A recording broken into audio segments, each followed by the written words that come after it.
Welcome to the Spinwhiz Comics Show. Whoa. From Raleigh, North Carolina. Join us for exclusive interviews with the publishers bringing you the newest titles in indie comics, webcomics, movies, and more. No way. And now, here's your host, Jeff Palumbo. Ladies and gentlemen, welcome to the show. My name is Jeff Palumbo. If you haven't been here before, welcome. If you have, welcome back. We have an amazing show for you tonight on the Spinwhiz Comics Show.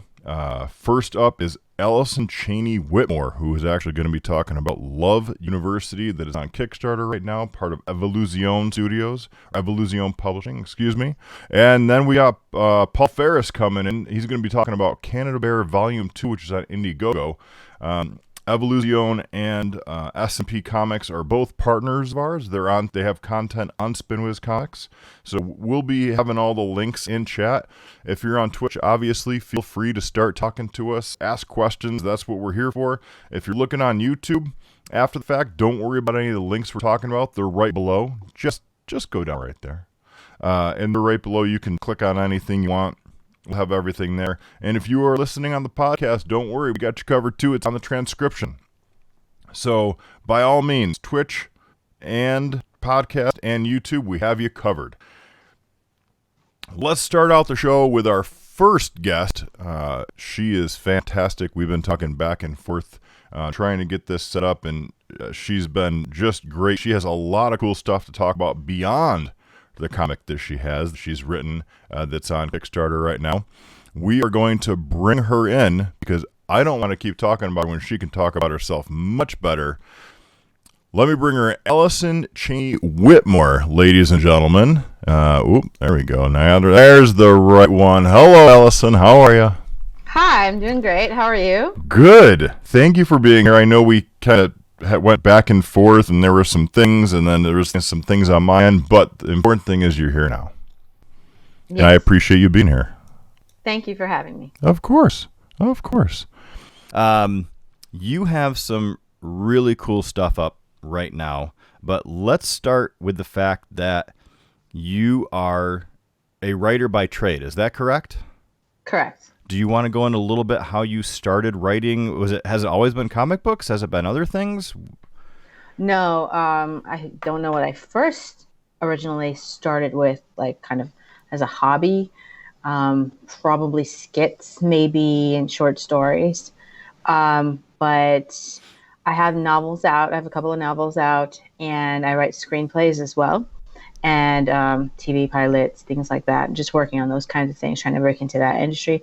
But also, I've done a lot of for-hire for that industry, and then I have a manager, so we're working on pitching some projects and things like that. And then I'm going to go back to my novels eventually, but right now I'm into the comics and the screenplays the most. So is this, getting right into Love University, is this the first comic you've actually written, or have you written more and, sold them, or kind of like, hey, I edited it for you and then they did it? Tell me about how you got from being a novelist into a comic book writer, because they're very different.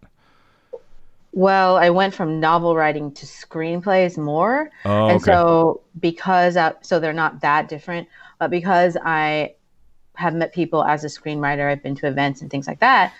Someone reached out to me who knew about my book, which was similar genre, YA fantasy kind of thing, to something he was working on, and he's not a writer. So he asked me if I would be one of the few writers that he wanted. He wanted to do a project with multiple women. And so he reached out to me and asked me if I would be one of the writers on the project. And so I started doing that, but I had never written a graphic novel. It was like one of the chapters in a full story. It was a pretty cool story. So he wanted me to do that. And then I ended up taking over a different chapter from someone else. And so I did that. And then that project went on pause for a bit, and they asked me to write for another project. And so I did, I think, about 4 issues for them. And then while I was doing that, it was just kind of like, I've just been thrown into this type of writing, and I want to make sure I'm doing it right. I've been studying it, but I just want to make sure I'm doing it right. So I, in the meantime, was running a web series, and I had to hire a couple of writers for this project, and I was in charge of it. It wasn't my project. I was hired to do it, but they wanted a couple of extra writers. So we had like a mini team. So one of the writers I was interviewing, he told me that he was an editor for a comic book publication. I sent him some samples, asked him, I'd love some feedback, some advice. And then he said, I love this. Can I send it to my publisher? And then here we are almost a year and a half later. So now they asked me if I wanted my own project, and I said yes. So that's what we're doing. Wow. So you're a triple threat between novels, screenplay, and now comic books. I mean, what would be left? Like stage? Yeah, playwriting. And is that in the future? I mean, you're going to try to hit the quad? Well, I was recently asked to interview to write for a few smaller play producers here in LA for Jim Morrison play. I don't know how that's gonna work out, but that was something that was on the table. I don't know. I kind of am hoping that it doesn't work out in a sense, because I love the theater and I kind of just want one thing that I can just relax and watch it and enjoy, and not have to think about that. But I love Jim Morrison, so I thought that would be really cool. But we'll see what happens with that. So now you're the first person that we've interviewed that not only has done novel, screenplay, and now comics, but you're also the first person that we've interviewed that has an agent, like a manager. Yes. So do you feel that actually is helping you get a lot of these gigs, or are they just kind of hitting as many doors as possible? Because you're obviously already talented. That's to go without saying. But are you finding that, especially is it New York City? Are you in New York City? I'm in LA. Los Angeles. Okay. So in LA, are you finding that it's just easier to have a manager to start knocking on the doors for you instead of you doing it? Or, I've never had a manager. I manage myself, and that's about it. So tell us more about that, because I think a lot of people that are viewing haven't had that insight into what that world is like. And maybe you're just like, dude, it's just a manager. It's not a big deal. But I think a lot of people don't know what a manager actually does. I think that's the biggest piece. Okay. Well, my manager is relatively new. I've had her for a few months. I had another rep a year and a half ago. She was more of my friend and she does PR. But this time, this manager, what she does is she does the things that I can't do. She goes into the doors that I can't walk through by myself. So a lot of things you'll see if you want to submit places and it says, we do not accept unsolicited manuscripts or unsolicited material. And so she can get you through that barrier. So that's kind of where she comes in. So for example, let's say, I'm just going to throw this out there. I'm not saying that this is happening because I'm not supposed to say things, but let's just say she says, you have a meeting with, I don't know, ABC or something like that next week. Go in. This hasn't happened too much yet, but that's the type of thing that she's doing. So she's sending my work to, let's say, ABC, which is actually something I had to think about because that's not one of them that she's actually sent it to.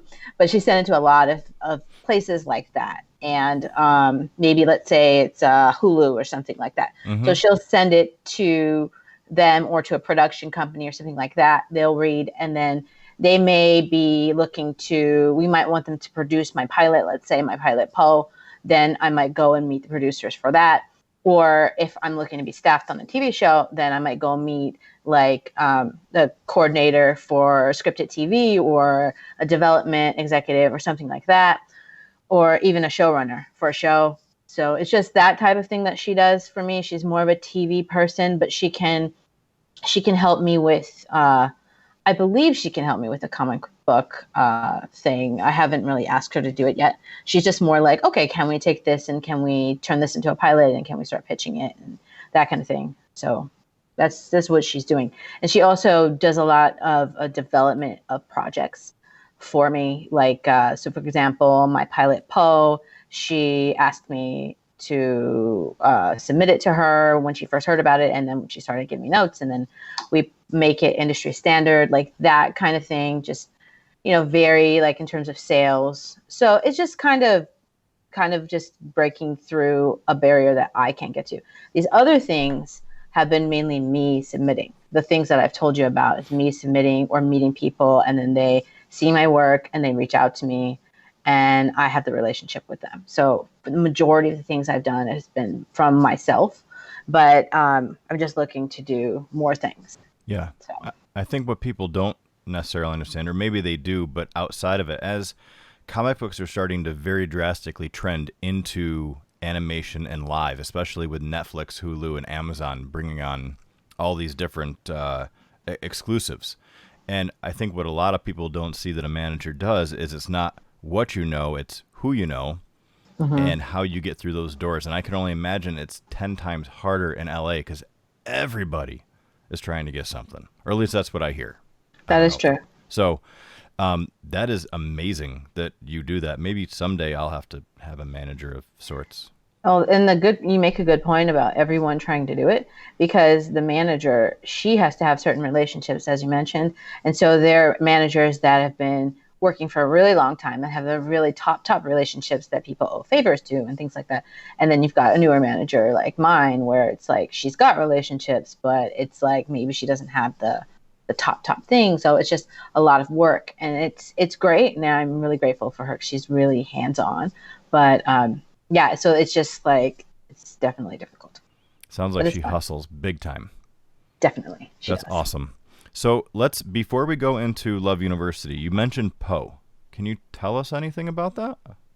Oh yeah. Poe is a 1-hour supernatural drama. And it is about a woman who is named Poe, and she's a descendant of Edgar Allan Poe. And she's basically unleashed, unwittingly, a curse on her parents' small town, and it's a Poe-themed curse. And she has to reverse the curse, sort of put the genie back in the bottle. And so she's a skeptical code breaker and all that. So she doesn't really believe in the supernatural. So it's just this big thing that she's got to do this and kind of go against her nature. The reason driving her is that her father died and her brother died as a result of this. So she's kind of like, what's going on? So it's a fun kind of a detective, kind of Sleepy Hollow, kind of supernatural kind of deal. It sounds awesome. And you said it's a 1-hour show. That's it, like a 1-hour short, and then it's over, or is just the pilot 1 hour and then it goes on and does more? Oh, so that's our speak. So like 1-hour drama is just meaning it's a 1-hour TV show. So like it's like Supernatural, Arrow, or Nancy awesome. Drew, or something like that. So you heard it here first, people. I mean, at least I think. I'm going to say that you heard it here first on the Spinwhiz Comics Show, except unless you live in LA, and then you might have heard about it already. But outside of LA, you heard it first on the Spinwhiz Comics Show. So when Allison is just mega huge, and not only does she have a manager, but she has bodyguards blocking her, you can say, I heard about you on the Spinwhiz Comics Show, and she might be like, come, and she'll sign something for you. But I'm not saying that she has to do that, but you might be lucky enough. That is fantastic. Iris, what's up? Welcome to the stream. That's really great. So let's jump into Love University and comics for a little bit, and then I want to really go back into kind of where you came from and how. Because I think that, again, there are a lot of people that start out in either screenplays that get into comics, or they're just, I always want to write a comic. But very few people have transitioned from an actual professional novelist that has published multiple books and jumped into this. So, but I'll leave that for the end. Love University, I'm going to drop that link right now so that everybody can see. It's on Kickstarter right now. Whoops, that's the wrong window. There's your Kickstarter. And then I want you to go visit it. I want you to check it out, see what it is. But in the meantime, Allison, can you tell us a little more about maybe the storyline? Not giving too much away, but what is this about? What is the Kickstarter obviously trying to do? Because different Kickstarters try to have a different goal depending on what it is. Not monetary, just general. But mainly, what is it about? Why should people grab it? Besides the fact that you're awesome, tell me about it. Pitch it to me. Well, Love University is a story about a young girl. She's a fangirl, which is like me. She's 17 years old and she's on the brink of going to college. And she's a hopeless romantic. She's a shipper. She's into all these things. And she feels like she doesn't fit in anywhere. So she goes to the psychic and she asks if she's ever going to find true love. Maybe that's her way of fitting in, finally finding love. And the psychic tells her, no, you're not going to find true love. You are actually forbidden to fall in love. So she gets shocked. It's a horrible thing. She finds out later on that she is a Cupid, and the Cupids are banned from falling in love. Now, of course, later on, Lucy, that's the lead, she's going to not accept this. So it's going to be really fun. But when she gets to Love University, that's going to be the first thing that she's fighting against. But the first couple issues are about her falling into that world and learning about who she is. So it's really super fun, and there's going to be romance, but there's also going to be a lot of fantasy involved because obviously she's a Cupid, and this is a mythologically based storyline, and there are enemies to the Cupids. Well, yeah, I mean, so it'll be super fun. Yeah. So did she just one day appear and she thought she had this whole like grew up thing, or did she actually grow up and it just happens that she's a Cupid and was never told? Good question. So she was never told because she is a class 1 Cupid. So all the Cupids have this thing called a love gene. So that means they're descendants of Cupid. And Cupid comes from thousands of years ago. So therefore, it's not like it's the dad or anything, but they all have this love gene. She's actually a descendant from 2 love gods, Cupid as well as Oshun, the African love goddess. And so that makes her a class 1 Cupid. And the class 1s cannot be compelled to keep the secret. So because they cannot be compelled to keep the secret, she has never been told, and she was adopted by her parents. That's why they look different than she is. She was placed with them. And so she has no idea about any of this. Meanwhile, everybody at the school knows everything about it. They've even gone to summer camp at the school in the summer. They've, gotten used to it, gotten acclimated to the idea. But she's never been there. She doesn't know what the hell is going on. So that's just Holy basically. Cow. So is a class 1 almost like a demigod? Yes, pretty much. I mean, yeah. Okay. She's like stronger. They're all kind of like demigods, but it's just, for example, the class 2s, which is basically an entire school, including the professors, they earn their wings after 4 years. She's going to probably start sprouting her wings anytime, and they don't really know what's going to happen because there's not a lot of class 1s that come into their midst. Mm-hmm. So it's going to be fun. And she could be uber powerful too. Yes, exactly. Awesome. So where did you get this idea? Because I love the mythology. I think it's great. I was big into Roman and Greek mythology back in the day. Nice. It was 2 of my favorites. So how did this kind of trigger? Was it something you had done in the past, or was it just something that kind of popped into your head? Or did somebody bring you the idea and you're kind of like, let me run with this?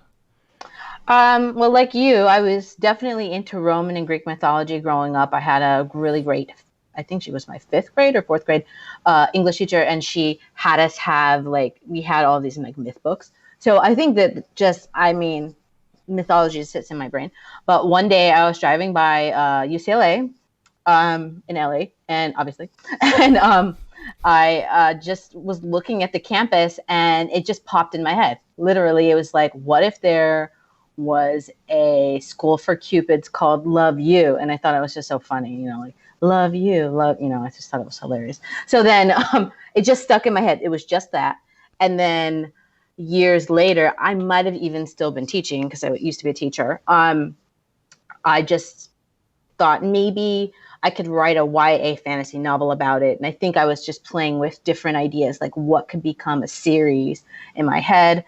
And I was planning to work on a fantasy novel, which is a book that I published eventually. So I think many, many years later, I just had it in my head.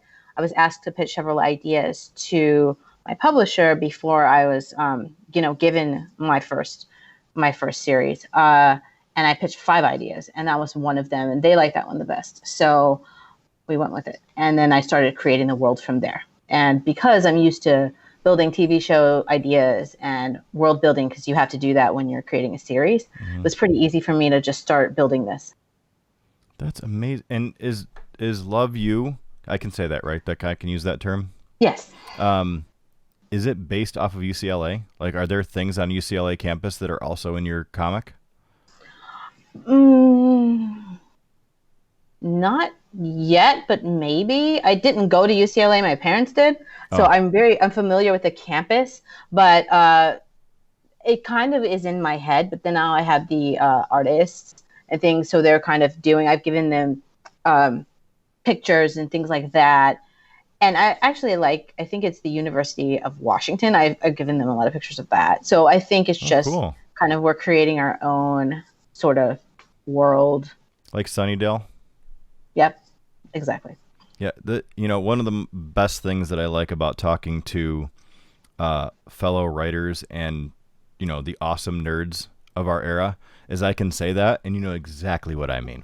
Of course. Because I will walk around, like I'll go talk to my wife and I'll say something from like Buffy or from Star Wars, which she'll catch every now and then. She'll catch Star Wars, but or it could be from Firefly or anything that really pops up, and she'll just be like, "What?" And I'm like, "Oh man, I love you so much, but you're missing the boat on that one."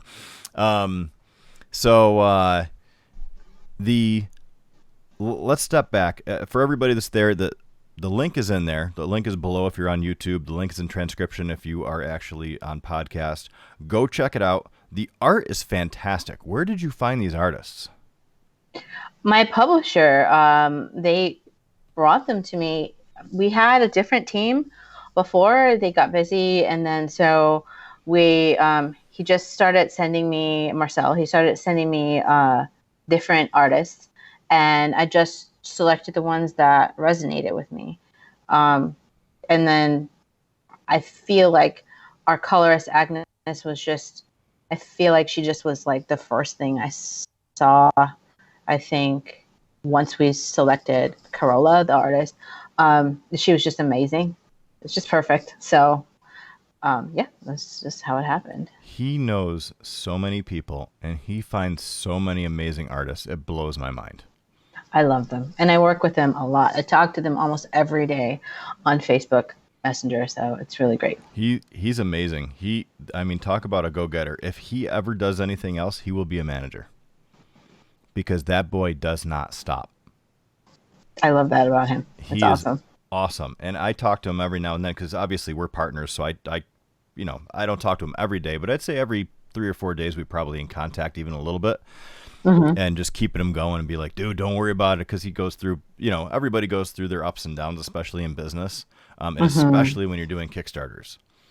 Because, yes. One day you'll have 20 pledges and the next 4 you won't have any, and you're like, ah, crap. And all of a sudden you have 30 pledges and you're like, holy crap, this is great. So I don't know how he does it.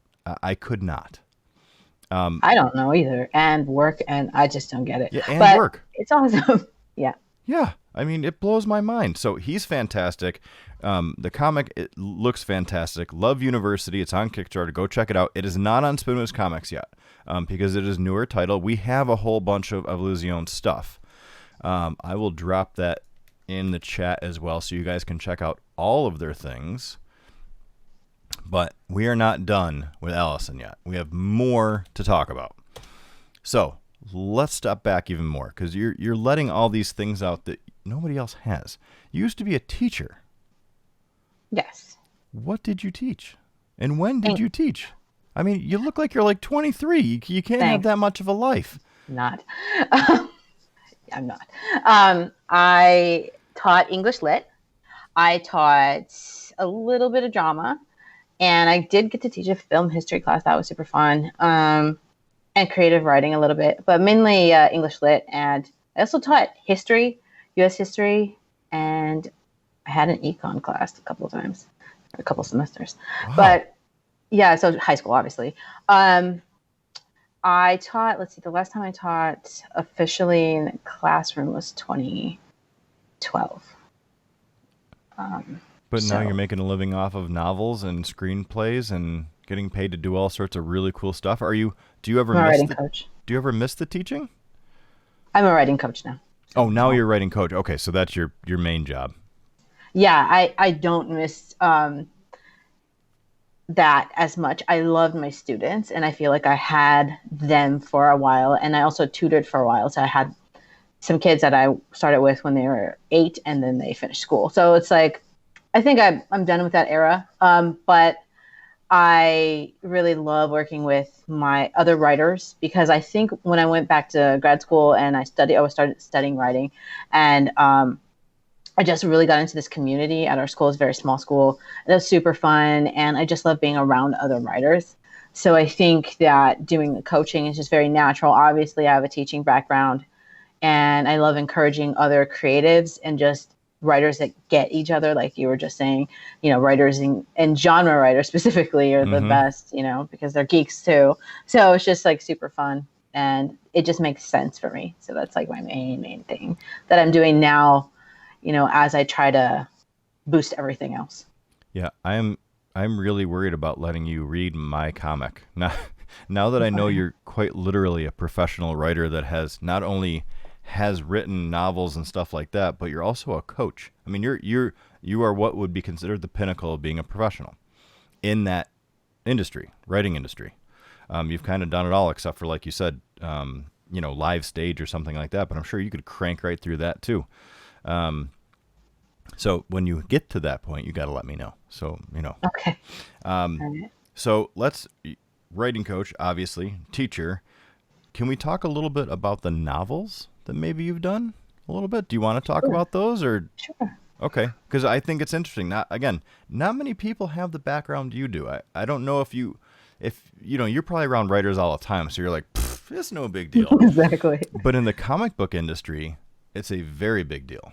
Oh, okay. There just aren't a lot of people with that type of background. There's a lot, don't get me wrong, there's a ton of great writers. I'm not one of them.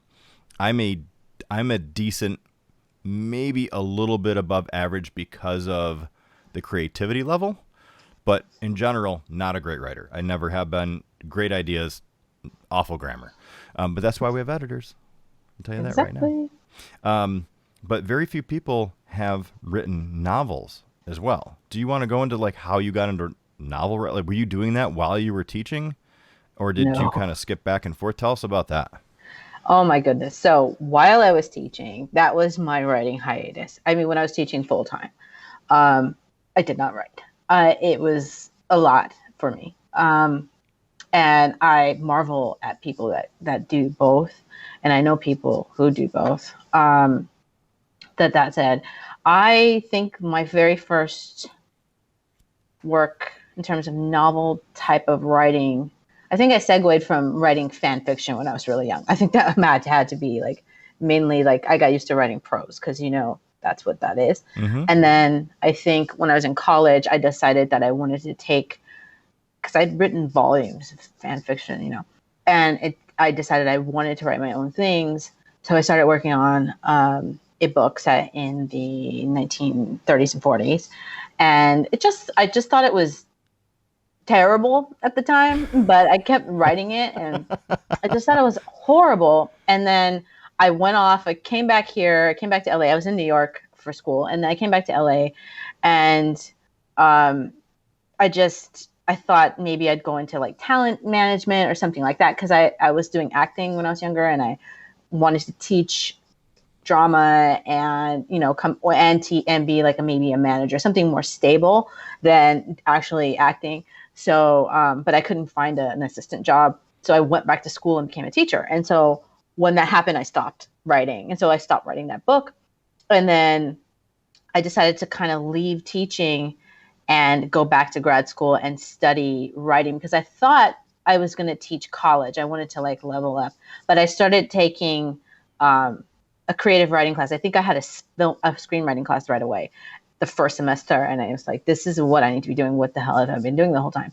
So I moved into that. And then the next semester I took a novel writing class, and I brought that book back out. And then I started working with my two friends on a YA fantasy at the same time. And then I just started working on both books simultaneously. Oh my gosh. And my whole thing in that program was I had a professor that said, make writing your business.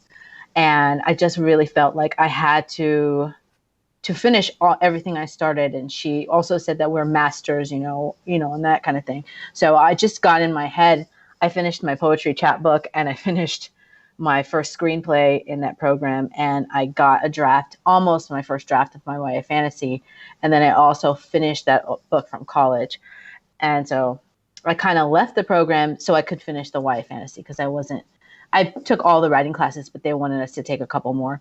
And so I already had a master's in something else. So I was just kind of like, I'll just continue with my book. So I just did that. And then, I just kept going. That's it.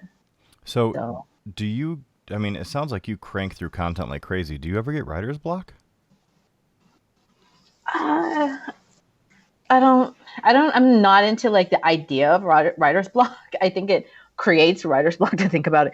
But I mean, I just feel like I have to work. But obviously, like there's going to be some time where I say, okay, 7 o'clock, I'm going to sit down and work on this outline. And then I don't work on it at 7 p.m. and it's not done. So yes, I do. But it's just kind of more like me, like thinking about the process. It's like, I'm not ready. Maybe I need to sit down again and work on it later. I just have to make sure my stuff gets done. This is just kind of how I think about it. Yep. Well, and all of that is added income for you potentially as well, which is never a bad thing. Right. And then obviously some of it is probably the freelance stuff you spoke about, where they're hiring you to write a pilot or a pitch or whatever it might be. I'm sure that your resume is like, yeah, just give it to me and I could probably handle it. Which is awesome. So with all of these, do you have a genre that you tend, I mean, I know you like the mythology, which I agree with, but is there a certain genre, whether it be novel or maybe comic, that you didn't jump into because of mythology, but is there something you usually gravitate towards? I have a lot of coming of age stuff, and a lot of it moves into the fantasy space. There's always some kind of element of romance there, or generally anyway. And then I have period dramas that I'd like to do. Those are pretty much it. And then sometimes if it's not coming of age, then I'm in the space of the younger, like woman, female driven type stuff. It's pretty much it. I mean, without going into extreme detail, but I have, like, for example, something more like I did a Sabrina spec, for example, The Chilling Adventure. So that's like young adult, but it's also like at the gothic horror comedy kind of thing in there. So, I like that kind of thing.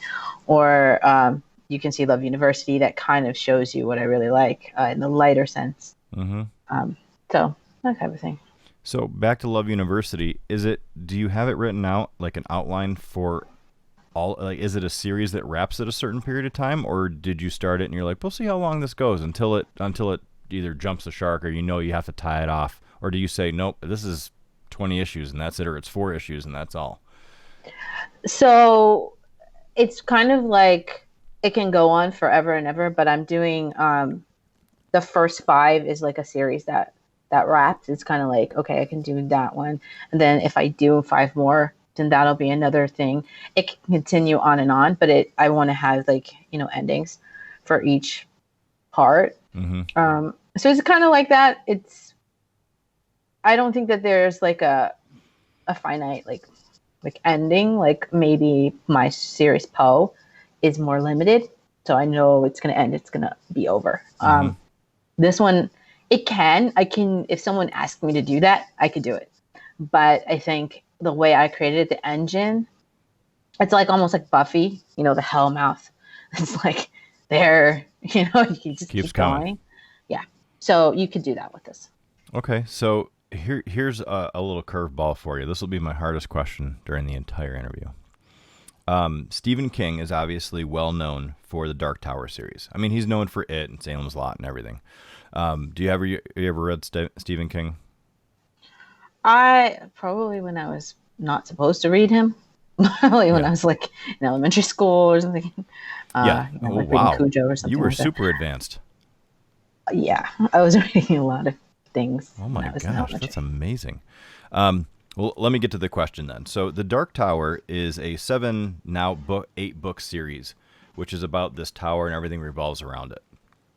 He has written in a bunch of his other books, he writes books that intertwine with the Dark Tower storyline. And you talked about basically building a world. do you find that you can, at a point, maybe it is just the comic and it goes into other comics, maybe not Love You, but other storylines that kind of all wrap together? Or do you think you might actually continue with screenplays and novels and then start to tie all of them together in a certain aspect to give a multi-level, fourth level, whatever you call it, world that nobody has really gotten into yet because they just don't? I would say that Love University has, like, I already have an idea for like another series with one of the other characters. Ooh, spin-off. Yeah, spin-off. So that will build in. I haven't really done what you're talking about too much. I kind of have with my story Empath, which is based on my book, The Lost Heir. I started writing Poe, and then the towns are mentioned in both of them. So like the two different towns are mentioned. So it's like they exist in the same world. I kind of love that idea of doing that. So I don't know if I would have Poe exist in Love You, but maybe, because it's kind of a cool idea. So maybe I can fold them together. All right. If that ever happens, little asterisk with Jeff Palumbo at the bottom of one of the inside covers. Sure. Just like, little footnote, Jeff Palumbo did something. That's all it really has to say. I'll know what it was. Okay. And we have video coverage of it now, which will be on YouTube, so everybody will see. When I write, mine, Chimera was the failure of Chimera, not because it wasn't written well or the art that was fantastic. Just 6 years ago, Kickstarter was much different than it is now. And it's much easier to get things out, and social media is different now, just the whole kit and caboodle. But that's the failure of that made me create Spinwhiz Comics. But Chimera is actually already outlined for 20 issues. I already know. I know it's one main arc with basically, you have your hooks at the end of each, but every 3 to 4 hooks, it ends a mini arc and starts the next one, much like you're saying. You got your 5 and you can always add on more. I just happen to know that after 4 arcs it ends. It's all leading up to one bigger piece. But That's awesome. I was a massive Stephen. I think I have read almost everything from Stephen King. Wow. And yet sad as well, because I've read a whole bunch of Star Wars novels as well that are now not canon. Not pissed about it. I'm just saying. I am. I'm just. I am pretty pissed about it. I'm not gonna lie to you. That was a lot of time and a lot of good stories. I mean, how do you not bring Mara Jade out? I don't know. I mean, they did bring Thrawn, but still not Mara Jade. Really? I don't want to talk about it. Jason Anyway. and Gianna? How? I don't know. I don't know what they're that's doing. A whole nother, it's just so weird. Anyway. It's a whole nother, after. I don't want to say anything because jobs. Yeah, you have a much different problem than I do, and that I can, since we're an independent site, I could talk anything I want about Marvel and DC, and nobody cares. It might cause some haters to freak out, but in general, nobody cares. But yeah, you can't. I can see where you could be like, I can't say that because I could get hired by Marvel, DC, ABC, NBC, CBS, Fox, whatever, to create the next big thing. Asterisk Jeff Palumbo at the bottom, and I get it. Anywho, are you going to go watch the 9th movie? I always watch them. Opening night like me, or do you get to it? No, I just get to it like within the first couple weeks. I usually go with my brother. I find I have to go now because there's so many people that spoil it because they're assholes. That is so true. I just don't understand people. So evil. I don't like that. I mean, I had to delete a friend that had been a friend for like 10 years, and he went out and blurted out what happens. I think it was in episode 7. Like, just blurted out what happened. Like, he went on a raging rampage as to why he didn't like it. But throughout, he gave every spoiler away. Wow, that's awful. I had to delete him. Yeah, you had to. I mean, it just happens, though. Like, even just a regular TV show, like This Is Us, the first episode of this season. Everyone's like, it's so good, the best episode since the pilot. And I didn't think so because the spoiler was in front of my face because I didn't watch it like instantly when it came out. It just flashed in front of my face. I didn't even look it up or anything. I was just scrolling through my Facebook and it's like, or a Twitter, whichever it was. And it's just like, oh, well, I already know the ending. Great. Yeah. Thanks so much. Thanks a lot. Guess I'll fast forward through it, I suppose. That happened to me with Game of Thrones too. Oh, yeah. Game of Thrones is a whole nother one where I had to watch it that night or not go on social media the next day. Or not even show up to work, really. Because people would just be talking about it everywhere. Did you see that? Can you believe the dragon? Oh, be quiet. Yeah. Just give me a day. And I honestly think that part of that is why Netflix is going from the binge model they have now, back to episodic. Because I think that a lot of people will, like Umbrella Academy, or what was the other one? Robots Love Death or something like that. There was another one that it was a bunch of mini stories, almost like an anthology wrapped. Yeah. Death, Love, and Robots, I think is what it was called. And awesome. But if you don't... I love Umbrella Academy. That was great. Umbrella Academy was fantastic. Yeah. And, well, that's a whole nother thing. And I have you for another like 6 minutes, so we'll get into that in a second. Because now that I know that you're like super pro and have like the screenwriting background, I have a question for you. But I think Netflix is going back partially because they want people in a reoccurring revenue model. They want people to come back, and they probably find that people will binge watch and they get rid of their account, so they're only there for a month. They want them there for 3, because usually you have a 12-issue series, something like that.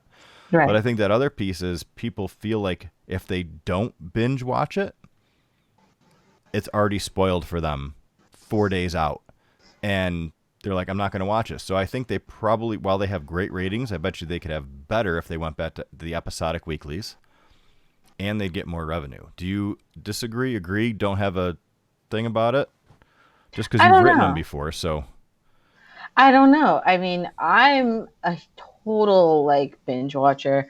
But I mean, I think that I'm getting tired of it. So it's kind of like, I think it makes sense to just kind of go back to more of an episodic model.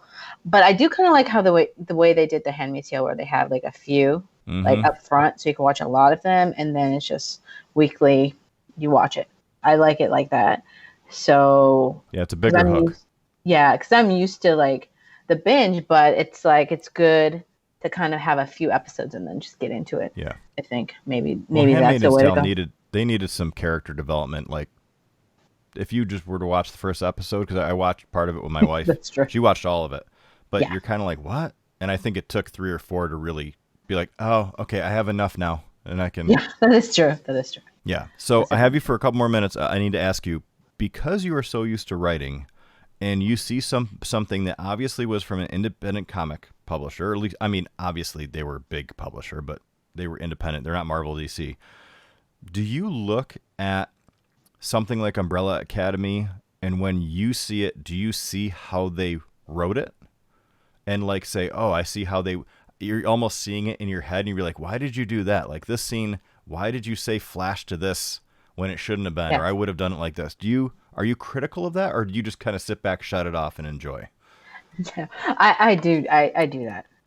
I have to do that. So I'm just kind of like, oh, like in Umbrella Academy, the way they opened it, I'm like, wow, that's really cool. Like how they introduced the characters. I'm looking at it that way. And then I'm looking at how they are arcing the characters, and then it's fun for me. So it's not like ruining it or anything like that. Before, when I first started learning, I think it ruined it for me because it was a different way of thinking. And I was always analyzing like a movie or something like that. Like, oh, here's a Save the Cat model or something. But now it's just more like, oh, how are they telling this story? And that's really cool how they told the story. So it's more like that. So it's fun. I like it. I mean, I think when I watched Carnival Row, the opening, I was just kind of like, oh, they could fix that, so like, but I love that show. I just felt like there were some things that I noticed that people don't notice as a writer. And that was weird. But in general, that was a great show. I loved it. I think what we need to do next as like a group thing is like me, you, Frank Gogol from Source Point Press, because he has two masters in writing, two different types of masters, and a couple other people that are really good writers. And what we do is we watch a couple episodes of something that is brand new and independent, and then we go through it, not from necessarily what we like, dislike, but what we like, disliked from a writing standpoint. That sounds so fun. I think it'd be cool. Are you down if I get that going? Yeah, I'd love to. I love it. Awesome. Well, listen, it is it's almost 10 o'clock on the Swatch Watch, and you have been amazing. I really appreciate you being here. I'm so happy we actually got to chat and that we got all this going. Ladies and gentlemen, on Kickstarter, go check it out. The links are at the bottom if you're on YouTube. They're in the transcript if you're on podcast. They're obviously in chat if you're on Twitch. Anything you want to sign off with? Are you good to go? You're welcome to come back whenever you want. You got something to talk about? Be like, Jeff, just ping me. Be like, Jeff, I want to talk about this topic. Let's do it. We're done. Okay. That sounds awesome. Just thank you for letting me be here. And I hope to come back soon. Anytime you want. The door is wide open. Ladies and gentlemen, Allison, thank you so much for being here. We will talk to you again soon.